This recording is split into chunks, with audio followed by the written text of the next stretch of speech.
Aleluia. Queridos amados irmãos, eu quero saudar a todos com a paz do Senhor. Nós nessa manhã estaremos estudando a lição de número 7, datada de 17 de maio de 2020, que tem como título Cristo é a nossa reconciliação com Deus. Cristo é a nossa reconciliação com Deus. Nosso texto áureo está escrito em Efésios, capítulo de número 2, versículo 14. Você que não tem a revista, pode abrir em Efésios, capítulo de número 2, versículo 14. Nós queremos também saudar com a paz do Senhor a todos os nossos irmãos que com certeza nesse momento está nos acompanhando através da transmissão desta escola bíblica dominical, através dos nossos canais de comunicação, Facebook e o nosso YouTube. Você que está também nos acompanhando pelo YouTube, você pode se inscrever aí embaixo, dar um joinha e ativar o sino para que você possa estar recebendo as nossas transmissões em tempo hábil. Então se inscreva em nossa página, é um prazer estar contigo. Irmãos, na lição de número 7, o nosso texto áureo está escrito: porque Ele é a nossa paz, o qual de ambos os povos fez um, e derribando a parede de separação que estava no meio. Efésios, capítulo de número 2, versículo de número 14. Verdade prática. Ao morrer na cruz do Calvário, Cristo reconciliou os eleitos, desfazendo a inimizade entre Deus e os homens. Louvado seja o nome do Senhor. Eu creio que durante a semana os irmãos fizeram a leitura diária, que são subsídios que vai facilitar o entendimento da lição que nós estaremos estudando nessa manhã. Então você que tem a revista da Escola Bíblica Dominical, de segunda até sábado, ela vai lhe dar tópicos para que você possa ler e compreender um pouco mais a respeito da lição. Nós gostaríamos nesse momento de fazer a leitura bíblica em classe. Gostaríamos de convidar os irmãos para que quem não tem a revista possa abrir a sua Bíblia em Efésios, capítulo de número 2, versículo de número 14 ao versículo de número 19. Você que não tem a revista, por gentileza, abra a sua Bíblia em Efésios, capítulo de número 2, versículo 14 ao versículo 19. Louvado seja o nome do Senhor.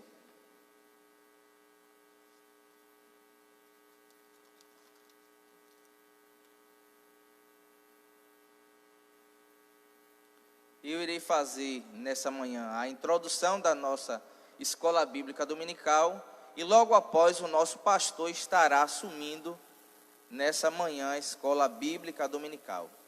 Durante esse período eu já quero deixar os nossos professores atentos que muito em breve, durante a semana, nós estaremos mantendo contato com você para que você também possa participar da nossa Escola Bíblica Dominical, transmitindo para os alunos o conteúdo que você também tem conhecimento. Então, hoje vai estar iniciando eu e o pastor, mas nas próximas nós estaremos aí durante a semana mantendo contato com os nossos professores para que eles também se sintam parte desse projeto. Efésios capítulo de número 2, versículo 14 ao versículo 19. Porque Ele é a nossa paz, o qual de ambos os povos fez um, e derribando a parede de separação que estava no meio, na sua carne desfez a inimizade, isto é, a lei dos mandamentos, que consistia em ordenanças para criar em si mesmo dos dois um novo homem, fazendo a paz. E pela cruz reconciliar ambos com Deus em um corpo, matando com ela as inimizades. E vindo ele, evangelizou a paz a vós que estáveis longe e aos que estavam perto. Porque por ele ambos temos acesso ao Pai, em um mesmo Espírito. Assim que já não são estrangeiros, nem forasteiros, mas cidadãos dos santos e da família de Deus. Louvado seja o nome do Senhor. Queridos amados irmãos, nesta manhã nós estaremos transmitindo para os irmãos a continuidade da nossa Escola Bíblica Dominical, onde estaremos trabalhando como título geral a Igreja Eleita.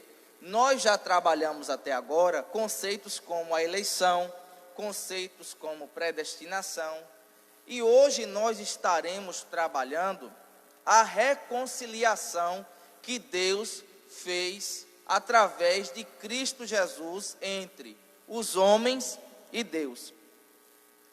Nesta manhã, o comentarista da lição, pastor Douglas Baptista, ele fez uma síntese a respeito do tema reconciliação. E de uma maneira bem didática, nós destrinchamos esse título e vamos passar aqui para os irmãos esse conhecimento. Na nossa introdução está escrito: se na lição anterior analisarmos o antigo quadro desolador acerca dos gentios, em que o apóstolo Paulo descreveu, nesta veremos que houve uma significativa mudança na sequência do capítulo 2. No versículo 13, Paulo usa a expressão adversativa, mas agora para indicar que algo aconteceu e alterou a situação dos gentios. Ele explica que essa mudança repousa na obra que Cristo realizou. Vós que antes estáveis longe, já pelo sangue de Cristo, chegastes perto. Então, o que é que nós vamos entender a princípio nessa lição? Quando o apóstolo Paulo ele chega na cidade de Éfeso, ele encontra um cenário em que existia uma separação muito bem clara entre os judeus e entre os gentios. E quem eram os gentios? Eram todos aqueles que não eram judeus, aqueles que não faziam parte da promessa que Deus tinha feito com Israel. Então, outras nações que não pertenciam a Israel eram consideradas como gentios, eram estrangeiros. E quando Paulo chega na cidade de Éfeso, Paulo encontra esse cenário, essa divisão que existia entre esses dois povos, judeus e gentios. Para os judeus, os gentios não faziam parte da promessa. Era um povo alheio, esquecido, deixado de lado. Mas o apóstolo Paulo, ele vai deixar muito bem claro, na carta escrevendo aos Efésios, que os gentios, eles também teriam acesso a Deus.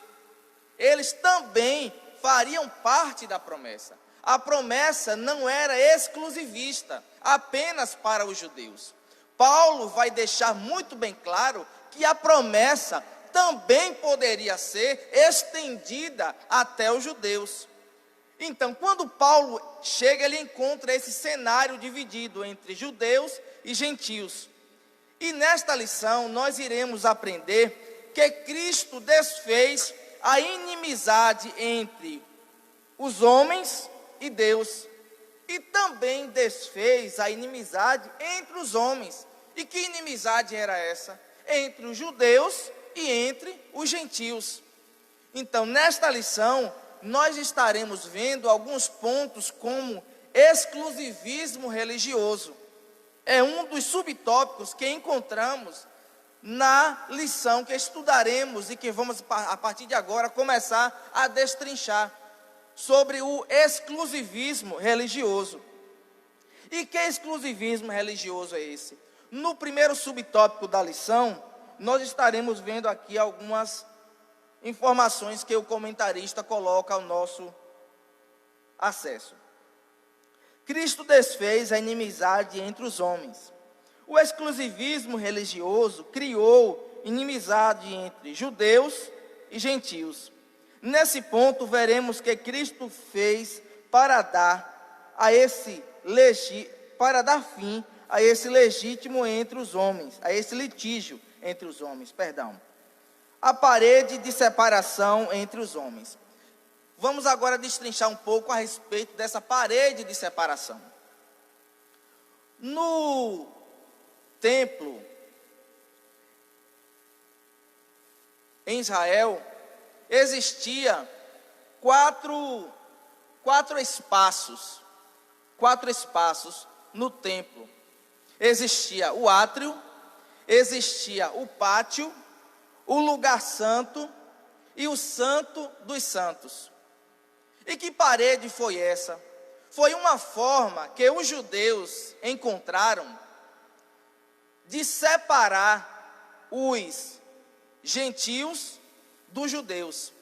Era uma espécie, Manei e os irmãos que estão aqui nos ouvindo, de um muro de aproximadamente de 1,5 metro de altura. E nesse muro de 1,5 metro de altura, existiam placas, 13 placas, aonde deixava muito bem claro aos gentios que o acesso daquele ponto para frente era apenas para os judeus. E os gentios não tinham o direito de sequer atravessar. Foi uma forma de exclusivismo religioso. Foi uma forma de separação que os judeus criaram. Não foi uma forma estipulada por Deus. Foi uma ação exclusiva dos judeus para separar dos gentios. Esse muro de separação, como eu que falei, ele ficava ali entre o átrio e o pátio. E fazia com que os gentios não pudessem entrar. Interessante é, irmãos, que na própria lição nós vamos ver que por desobedecer essa determinação dos judeus, Paulo permite que um grego atravessasse esse muro. E por causa disso, ele foi preso. Porque desobedeceu uma determinação. E eu deixo muito bem claro que essa separação não foi imposta por Deus, foi apenas imposta pelos gentios. Esse muro de separação. Para os judeus, eles tinham essa exclusividade religiosa, apenas eles poderiam ter acesso a Deus. E na lição passada, o pastor Joventino, ele deixou claro que algumas pessoas que se convertiam ao judaísmo, que eram considerados como prosélitos, não era isso mesmo, pastor? Eles também tinham uma parte dentro desse templo, que eles eram um limite, que eles poderiam ir até aquele ponto. Mesmo se convertendo ao judaísmo, eles não se tornavam judeus. Eles eram considerados prosélitos. E mesmo fazendo parte do judaísmo como prosélito, existia também para estes um limite de espaço, que eles só poderiam ir até determinado lugar no templo.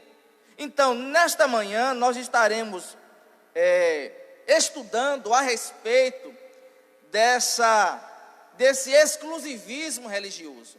Interessante que é, irmãos, que Paulo, ele chega a esta localidade e começa a desfazer esse entendimento para os judeus. E outra coisa importante é que a obra salvífica de Cristo Jesus, a morte salvífica de Cristo Jesus na cruz, quebrou, rompeu esses dois aspectos, físicos e espiritual. Físicos porque a partir de aquele momento da obra salvífica de Cristo, todos poderiam agora ter acesso aos céus.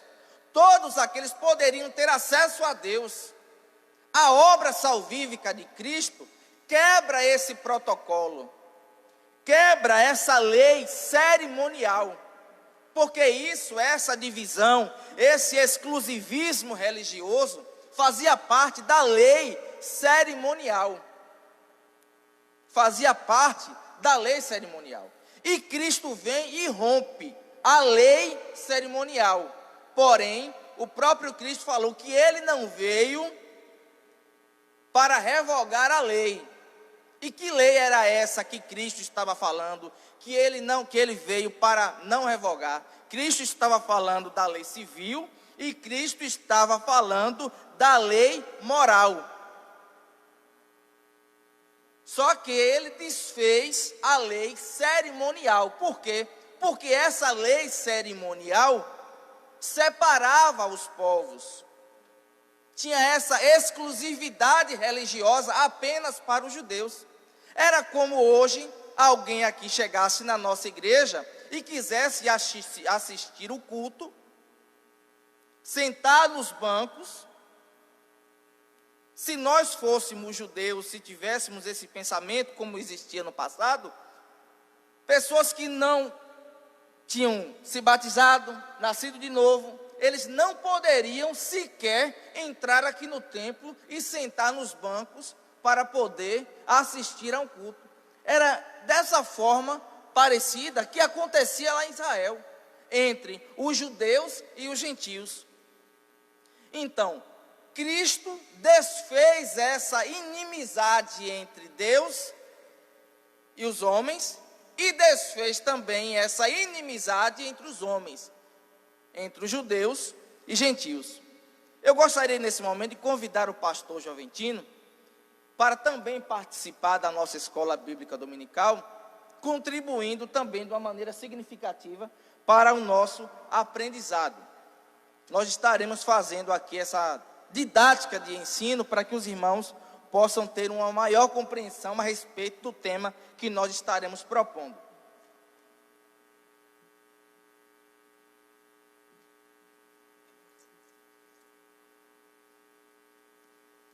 Queridos irmãos, nós vamos tentar resumir.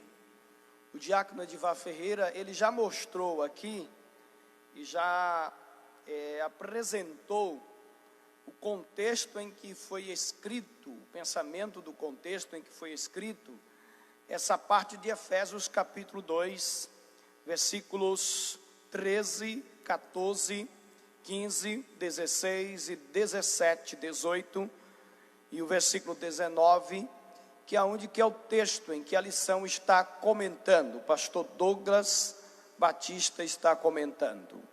Queridos irmãos, para a gente entender de uma maneira geral, eu vou falar aqui, não me atendo assim aos detalhes, mas ao entendimento geral para nós resumirmos.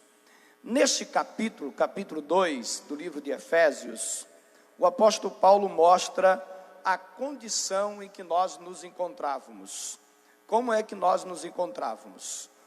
O capítulo 2, versículo 1 ao versículo 3, Paulo mostra de uma maneira geral que todos nós estamos dominados pelo desejo da carne, pelos desejos da carne, dominado pelo príncipe das trevas e andando segundo o curso desse mundo. Paulo vai dizer que isso são para todos, todos estavam nesta condição, judeus e gentios. Se não, confere o versículo 3, se você está com a lição, você pode retornar a lição 2 lições atrás, ou com a Bíblia, ou pode acompanhar a leitura. Ele vai dizer: entre os quais todos nós também antes andávamos nos desejos da carne, fazendo a vontade da carne e dos pensamentos, e éramos por natureza filhos da ira como os outros. Por que eu estou explicando isso? Que Paulo está dizendo que tanto judeu como gentios, independentemente dos mandamentos de guardar as ordenanças, de ser descendente de Abraão, de ir ao templo, de oferecer sacrifício, todos nós estávamos debaixo da ira. A expressão debaixo da ira, ou filhos, por natureza filhos da ira, como também os demais, observe que ele vai reiterando para mostrar essa universalidade. A ira de Deus aqui se reporta à condenação. Todos nós estávamos condenados. Condenados pelo quê? Pelo pecado. Condenados e estávamos debaixo da ira de Deus. Eu expliquei na outra lição que a ira de Deus não é uma reação emocional de Deus, porque quando nós ficamos irados, aí nós falamos assim, ficamos vermelhos, reagimos, e geralmente no momento da ira, quando nós reagimos impensadamente, e geralmente tem muitas consequências. A ira de Deus não é isso. A ira de Deus não é uma reação rápida de Deus contra alguma pessoa, ele vai lá, não é isso. A ira de Deus é a sistematização de Deus contra o pecado e contra o pecador que não se arrepende. Porque a gente acha que a ira de Deus é apenas contra o pecado. Não, a ira de Deus, além de ser contra o pecado, ela também é contra quem comete o pecado, porque o pecado só existe por quem comete. O pecado em si é simplesmente definições teóricas. Então ele só vai ter validade, praticidade, efeito com alguém praticando ele. Por exemplo, o homicídio existe. O que é homicídio? É matar alguém. Mas só existe homicídio se alguém pegar um revólver e atirar em alguém e matar. Se não existe esse pecado. Ok? Ele vai existir apenas teoricamente, virtualmente, mas na prática não vai existir. Então Deus, ele se ira também contra o pecador. E todos os pecadores estavam debaixo de quê? Da ira de Deus, da condenação de Deus.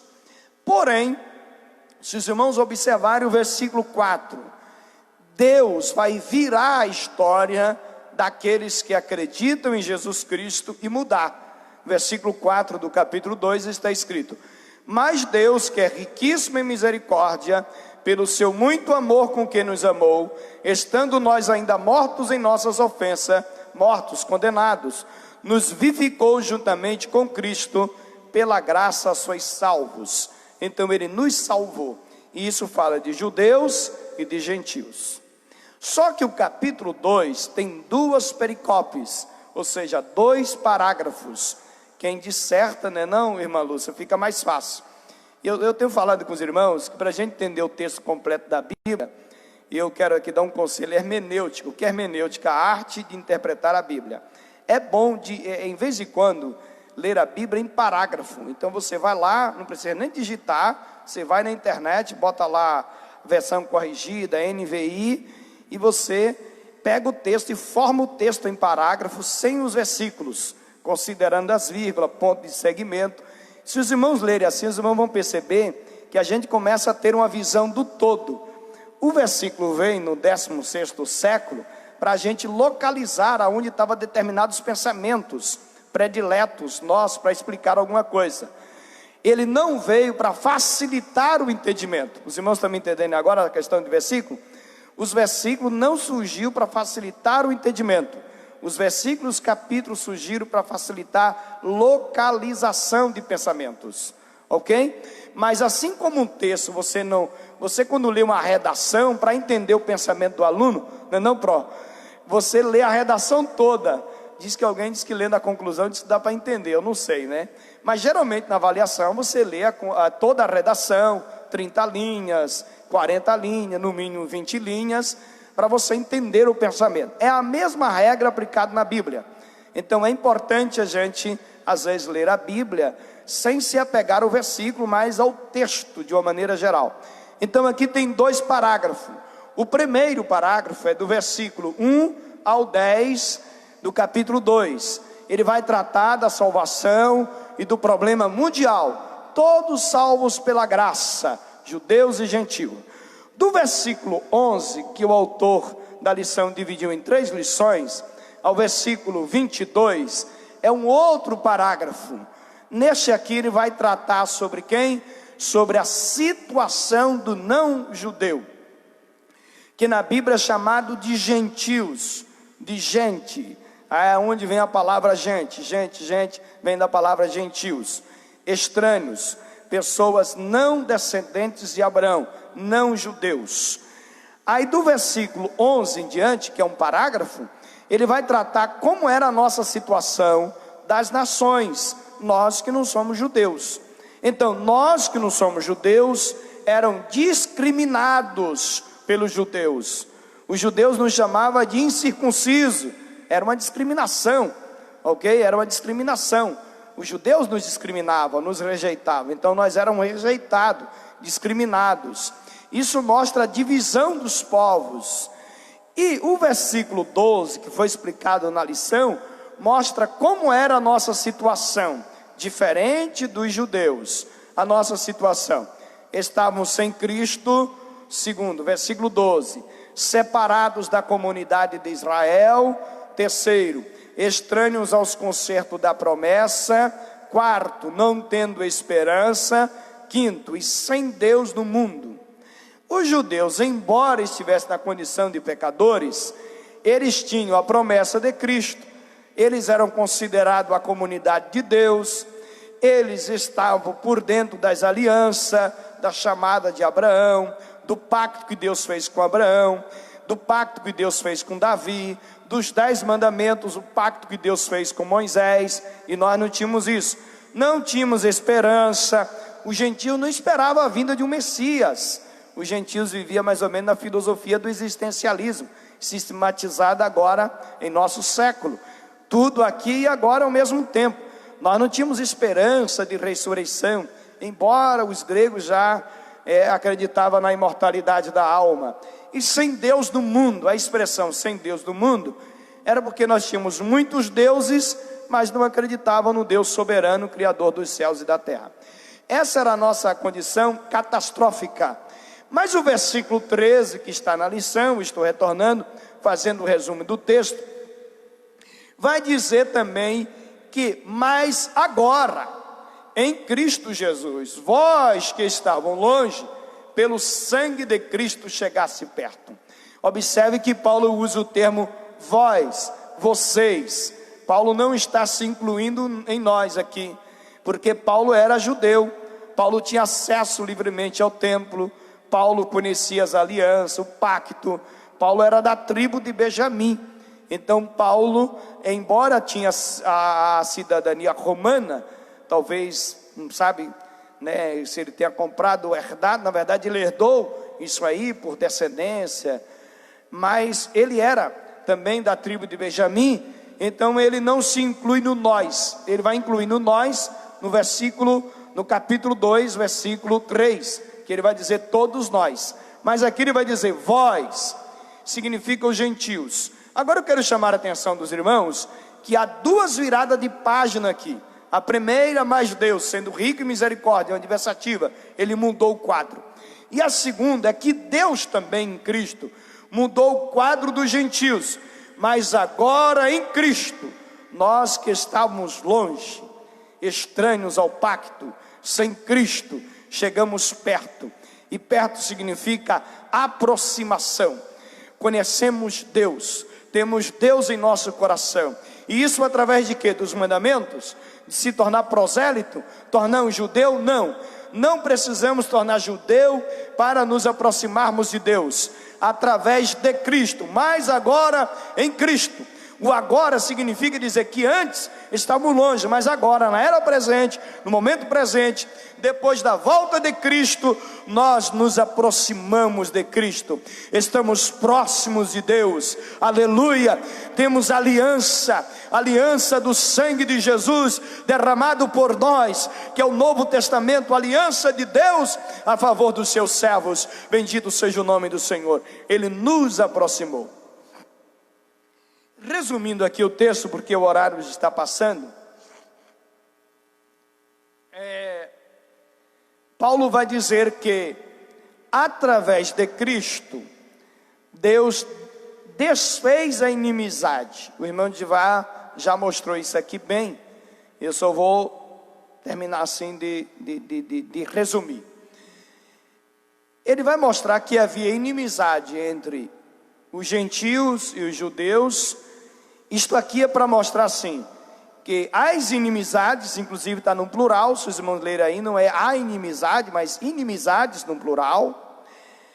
Essa questão da inimizade entre judeus e gentios, ela em certo aspecto é ilustrativa, ilustra a inimizade, a separação entre os povos, entre as pessoas, entre os humanos.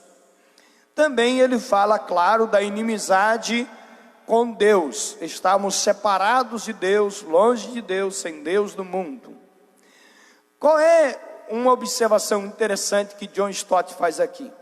É que o pecado dividiu não apenas Deus dos homens e os homens de Deus, porque nós pregamos, inclusive citamos Isaías, né? Olha, os pecados faz divisão entre vós e o vosso Deus. Está certo. O pecado faz divisão entre o homem e Deus, Deus e o homem. O pecado divide os céus da terra. Mas o pecado não só dividiu Deus do homem, Deus da humanidade. O pecado também dividiu a humanidade. A divisão das famílias, divórcio, pai contra filho, filho contra pai. A divisão de senhores e escravos. O próprio surgimento da escravidão é uma consequência do pecado, é uma divisão. Então essa divisão inclusive o pessoal gosta muito de usar, ainda mais a galera ligada aí à questão do socialismo, né? De opressores e oprimidos, aonde existe o opressor e o oprimido, toda essa divisão da humanidade, a divisão das famílias, essa separação, essa contenda, essa briga, essa constante discriminação. Nós combatemos a discriminação, não pode discriminar por classe social, não pode se discriminar pela cor, essa briga das nações, e ao mesmo tempo essa tentativa de alguns, por meio ou não do evangelho, de tentar unir. Isto aí tudo é consequência do pecado. O pecado também divide a humanidade, né? Quando um casal se separa, por exemplo, ele não se separa porque são santos, ele não se separa porque amam. E uma coisa interessante, ninguém casa por ódio. Você já viu alguém dizendo assim: olha, eu quero casar contigo porque, sabe, eu não gosto de tu não, eu tenho ódio de tu, mas eu quero casar contigo. Não tem. Todas as pessoas que casam, mesmo que casam por interesse, se você perguntar, não, estou casando porque ama, entendeu? Mas quando, eu estou citando o exemplo do casamento, só para dizer, ilustrar, que os irmãos, algo bem comum que acontece em nosso meio, quando alguém se separa, geralmente um tem acusação contra o outro, e um pisou na bola, ou os dois pisaram na bola. Quer ver um exemplo? Jesus disse assim, que não pode se divorciar, não pode se separar, exceto por relações sexuais ilícitas. O que é relações sexuais ilícitas? Pecado. Então Jesus, nesse aspecto, numa prática de um pecado, Jesus disse: não, aí vocês podem cada um ir para um lugar e viver a vida, e viver a vossa vida. Então, o pecado é que faz a divisão, o pecado divide. Mas o que o texto mostra aqui? Que através de Cristo, a humanidade, ela pode se unir, formando apenas um corpo. E esse corpo, uma vez formado, ele se une a Deus, se liga a Deus. E aqui que eu quero mostrar o processo.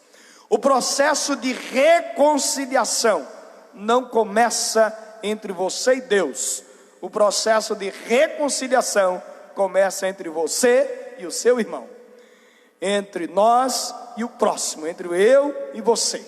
É esse o processo de reconciliação. Porque o fato, a reconciliação com Deus só se concretiza quando eu me reconcilio com aqueles que estão à minha volta e com as pessoas. A Bíblia diz: como diz que ama a Deus, se não ama o teu próximo? Deus que não vê, imagina o teu próximo que tu vê, tu diz que odeia. Então, a condição de eu me conectar com Deus é começar a me reconciliar com o próximo. Quer ver um exemplo? A oração do Pai Nosso. Isso aqui é muito sério, porque tem gente que acha que pode ter comunhão com Deus separado do seu irmão. Não pode, não tem condição de ter comunhão com Deus. Não tem condição de ter comunhão com Deus. O exemplo da oração do Pai Nosso: perdoa as nossas dívidas, assim como nós temos perdoado os nossos devedores. E Jesus Cristo coloca como condição, claro que tem coisas que a gente não consegue explicar, mas assim, Jesus Cristo coloca em condição que para receber o perdão de Deus, tudo isso é um trabalhar de Deus, mas acima da superfície, para recebermos o perdão de Deus, precisamos perdoar o nosso próximo. Vamos ver isso na Bíblia? Abre a sua Bíblia em Mateus, por gentileza. Aqui eu já estou fazendo a aplicação do texto. O irmão Edivar explicou muito bem aqui a parte mais teórica do texto, mas vamos aqui para a nossa vida prática disso aqui. Mateus capítulo 6. Mateus capítulo 6, versículos 14 e 15 do Evangelho de Mateus. Eu estou dizendo, e eu vou mostrar, vou voltar lá para Efésio, que a nossa reconciliação com Deus inicia com a reconciliação com o próximo. E a obra de Deus em Cristo de reconciliação, ela não inverte a ordem. Ela não inicia te reconciliando com Deus, ela inicia te reconciliando com o próximo, para depois levar você e o reconciliado com você a se reconciliar com Deus. Mateus capítulo 6, versículo 14 e 15. Vou ler. Porque se perdoardes aos homens as suas ofensas, também vosso Pai Celestial vos perdoará a vós. Se porém não perdoardes aos homens as suas ofensas, também vosso Pai vos não perdoará as vossas ofensas. Isto aqui não é uma oração de um pai da igreja, já teria muito validade. Mas aqui quem está falando é Jesus Cristo, no Sermão do Monte. Então observe, para mim receber o perdão de Deus, conscientemente, eu preciso liberar o perdão. Quer ver um exemplo? A oferta. Jesus falou sobre isso. Se ao trazer a tua oferta ao altar, e aí te lembrares que teu irmão tem alguma coisa contra ti, eu costumo dizer que esse texto aqui a gente perde a razão, porque o texto está dizendo assim: se lembrar que teu irmão tem alguma coisa contra ti. Irmãos, seria mais fácil Jesus ter ensinado. Jesus ensinou algumas coisas que eu chamo da radicalidade do cristianismo. O cristianismo radical não é usar saia lá no, entendeu? Não, lá embaixo. O cristianismo radical não é sair proibindo tudo. Embora eu creio piamente que quem é crente, independente se é homem ou mulher, se veste composto, tem simplicidade, não precisa botar tatuagem no corpo. O homem que é cristão não deixa o cabelo grande, porque a Bíblia diz que deve se cortar o cabelo. Então assim, eu creio nisso, é sem sombra de dúvida. Mas a radicalidade do cristianismo está acima disso. Porque eu digo aos irmãos, porque tem gente que cumpre todos os costumes da igreja, mas o coração é muito, doente mesmo, sem contar os horrores que faz nas alcutas. Isso é lamentável. Mas a Bíblia diz assim, ó, a radicalidade: se teu irmão, se você lembrar que tem alguma coisa, que teu irmão tem alguma coisa contra ti, a radicalidade não é eu ter contra o irmão. Seria mais fácil eu ter contra alguma coisa o irmão, e lá, o irmão, me perdoe porque eu estou chateado contigo, fiquei aborrecido, eu falei mal de tu bastante, sabe, eu te entreguei, eu te queimei, eu puxei teu tapete, eu tentei te destruir, então eu gostaria de me libertar desse ódio que eu estou de tu, então vim aqui te pedir perdão, me perdoe. Não, o texto de Jesus é diferente, eu estou na paz. Aí eu descubro, gente, todas as vezes que eu medito no Sermão do Monte, eu não me contenho, eu choro.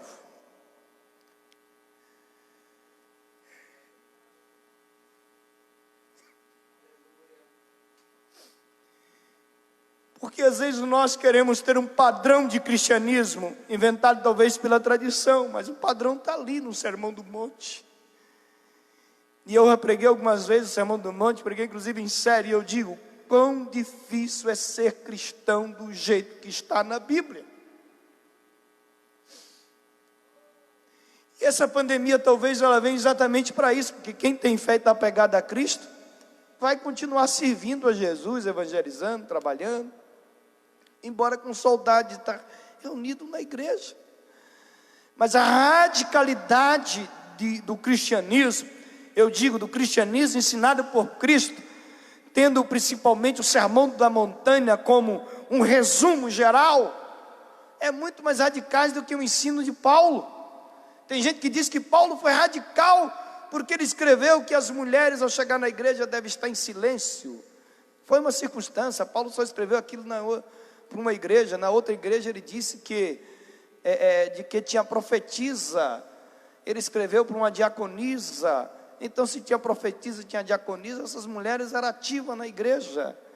Paulo tentou organizar a igreja de Corinto, que estava bagunçada, mandou excluir um jovem que estava tendo relação sexual com a madrasta. Mas é muito fácil fazer isso, não é fácil excluir gente da igreja não? É fácil gente, botar gente para fora. Paulo está errado? Não, mas é mais fácil cumprir Paulo do que cumprir Jesus. Não quero dizer que Paulo esteja contradizendo com Jesus, mas o Sermão do Monte é radical. Então ele diz, se lembrares, deixa a tua oferta, porque Deus não aceita, e vá reconciliar com o teu irmão, e depois de reconciliado, vem e apresenta a tua oferta. Rapaz, imagine só, gente, eu não estou dizendo que eu faço isso não, eu estou dizendo que está na Bíblia, e eu estou tentando, é por isso que o meu coração estremece, que às vezes a gente passa assim por cima da Bíblia rápido, né? Deixa eu encontrar uma palavra aqui de Deus para confortar o meu coração. E a gente vai. A caixinha da promessa já saiu da moda, né? Mas agora tem aí mensagem de 1 minuto, que eu não tenho nada contra, mas todas elas são de conforto, de alta ajuda. Mas Jesus rachou, radicalizou. Então ele vai dizer isso aí, se não for reconciliado, tu pode até apresentar a tua oferta, vai ser bom para a igreja vai ter dinheiro, vai pagar as coisas, é uma maravilha. Mas tenha certeza que Deus não recebe, Deus não se agrada, Deus não aceita. Mas eu digo, irmãos, não é fácil a gente saber de que alguém está contra a gente ir até a pessoa? Eu pergunto, mas é fácil? A gente faz a oração feiticeira, tomara que o Senhor mate. É sério. Esse dia eu falei com minha esposa, ela falou, parece que a oração feiticeira pega. Eu falei, não pega não, porque a oração não pega. Mas tem crente que ora contrário. Mas a gente ora por vingança, irmãos. Oh Deus, toma fulano nas tuas mãos, aplica o teu juízo. Não precisa ensinar a Deus a aplicar o juízo, porque Deus sabe o momento certo de aplicar o juízo. E a Bíblia, você deve orar por você mesmo. Senhor, me ensina a ir até essa pessoa, me dê graça, que ela seja abundante no meu coração. É isso. Interessante que ele tem contra mim, a minha oferta não é aceita. Há o texto, os irmãos, pode ver o texto que é assim. Então Aí a gente fala, não, eu estou bem, eu estou na paz, eu estou maravilhado, graças ao problema é dele. Claro que eu quero aqui fazer uma abertura e talvez até numa questão psicológica. Você também não deve ficar cavando, procurando quem está contra você, para você adorar a Deus, senão você vai achar muita gente. A Bíblia diz, se você souber, literalmente, nitidamente, está consciente, que a pessoa levantou, é nesse sentido, também você não deve ficar procurando, catando o tempo todo, que senão você vai, enlouquecer, e não vai ter vida. Mas é nesse aspecto. Então assim, eu explicando essa parte, voltamos a Efésios. Então a reconciliação começa através de quem? Deus começa a fazer a obra entre os homens, para depois reconciliar os homens com Deus. Vamos ver se essa não é a ordem. Volte por gentileza a Efésios e eu vou fechar. Capítulo 2, versículo 14 em diante. Vamos lá? Eu estou dizendo que o processo de reconciliação, o texto aqui se resume nisso. Nós, os gentios, estávamos separados, os homens separados uns dos outros, separados de Deus, todos nós, distantes. Ele vira a página, Deus toma o pontapé inicial, Deus se faz homem através de Cristo, e aqui Paulo vai falar sempre do lado de Deus. O lado humano, Paulo vai falar a partir do capítulo 4, que inclusive eu fiz a observação que o autor da lição deixou o capítulo 4, 5 e 6 quase sem comentário, que é onde Paulo vai falar da nossa responsabilidade. Então, os primeiros capítulos, o capítulo 1, 2 e 3, Paulo está sempre falando da ação de Deus, da ação, e vou usar um termo aqui, da ação unilateral de Deus, ou seja, da ação soberana. Deus não está dependendo de nada para fazer isso, para agir. É Ele que está agindo na história, no mundo, mudando o quadro de tua vida, reconciliando as pessoas umas com as outras. Capítulo 2, versículo 14. Veja, porque Ele é a nossa paz, o qual de ambos os povos fez um, derribando a parede de separação que estava no meio. E na sua carne desfez a inimizade, aqui está no singular, isto é, a lei dos mandamentos, que consistia em ordenanças para criar em si mesmo dos dois um novo homem. A expressão novo homem seria melhor traduzida assim, uma nova humanidade, fazendo a paz. Novo homem aqui está no singular, não é novos homens, novo homem. Fazendo a paz, e pela cruz reconciliar ambos com Deus em um corpo, matando com ela as inimizades. Deixa eu explicar de maneira clara. Na sua carne desfez a inimizade, verso 15. Mais adiante, para criar em si mesmo dos dois um novo homem, fazendo o quê? A paz.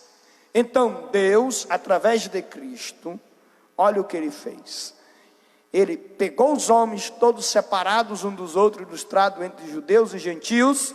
Mas os irmãos sabem que as nações também brigavam ou não brigavam? Brigavam. Não era só judeu e gentio que discriminavam um outro não. O romano também discriminava quem não era romano, ou não era? Quem era cidadão romano se achava o tal. Quem estava na Babilônia no tempo de Daniel, toda a Babilônia é poderosa. Não é assim? E hoje acontece. Quem mora no sul do país discrimina o nordestino. Nós somos discriminados por outras nações. E a gente também discrimina os outros. A gente mora em Jiquié, vai para uma cidadinha pequena, a gente acha que é melhorzinho um pouquinho. Ou não está isso no coração da gente? É o pecado.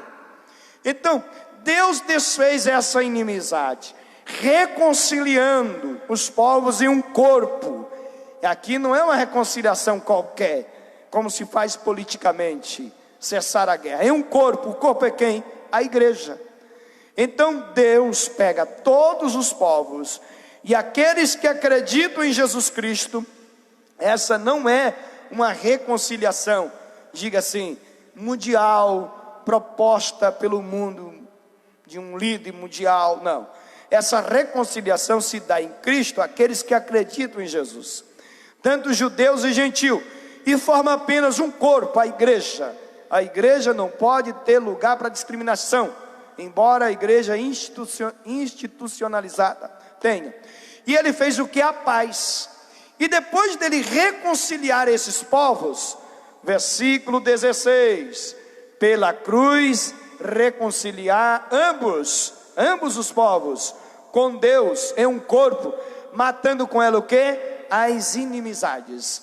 Aqui está no plural, porque a inimizade é tanto um contra o outro, quanto contra Deus. Travou um pouquinho. Contra Deus. Então Deus desfez essa inimizade entre os homens, e depois pegou esses homens reconciliados um com o outro em Cristo, e reconciliou em um corpo, e reconciliou com Deus. Então nós, a igreja do Senhor, estamos reconciliados com Deus. Se você acredita em Jesus, e está fazendo a obra de Deus, você está reconciliado com o Senhor Jesus Cristo e com Deus. Isso significa dizer que você tem paz com Deus. Isso significa dizer que ao reconciliar com Deus, você tem acesso à família de Deus. Você faz parte do cidadão dos céus. E você tem livre acesso a Deus. É o que diz o versículo 18.